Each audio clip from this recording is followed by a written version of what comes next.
les pilotes, puis les tarifs des billets, puis c'est quoi la suite? On y vient. Messieurs, dames. Attends. Je crois que là, il y a un truc, il y a un son qu'on n'aura pas là si je fais ça. Voilà, tac. Magnifique. Ok, super. C'est énorme, c'est énorme. Ça va à toute vitesse, c'est énorme. Hop! Casting pilote. Mais qu'avons-nous fait pour ce GP Explorer 3 The Final Race, The Last Race, pardon. Alors les gars, déjà, je dois vous spoil directement. On a voulu reprendre l'essence même du GP Explorer, c'est-à-dire des gars pas spécialisés dans le sport auto, qui découvrent ça ensemble et qui s'affrontent un jour J après X semaines d'entraînement. Ça veut dire quoi? Ça veut dire que comme vous l'avez vu lors du GP1 et du GP2, il y avait une tête de course qui avait largement de l'avance sur tous les autres, tout simplement parce que c'est des gars spécialisés, est un grand mot, enfin pour certains oui même, mais qui sont amoureux du sport auto et qui ont pratiqué plein de fois hors projet GP Explorer.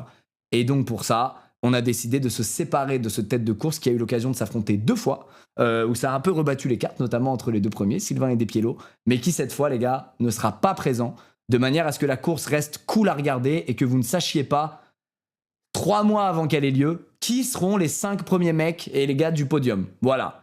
À l'heure actuelle, je vous le dis, tout est possible sur qui finira sur le podium ou pas. Tout est possible sur qui finira dans le bac ou pas. Et je trouve que ça rend la course beaucoup plus cool et divertissante à regarder. Voilà, je pense que ces 5 premiers, 6 premiers même se sont affrontés déjà 2 fois, ont eu leur droit de revanche. Ça l'a fait pour certains, ça l'a pas fait pour d'autres.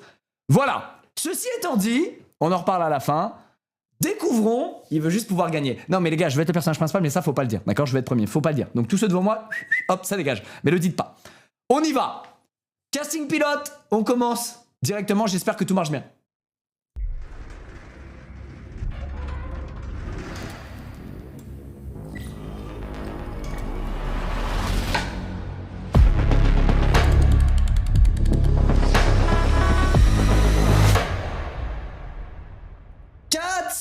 Et Anna sont les membres de notre première écurie Catsup, rappelez-vous, qui avait déjà fait le GP Explorer 1 et le GP Explorer 2, et Anna qui avait fait le GP Explorer 2 qui avait été excellente puisqu'elle avait fini 4, 5, 5.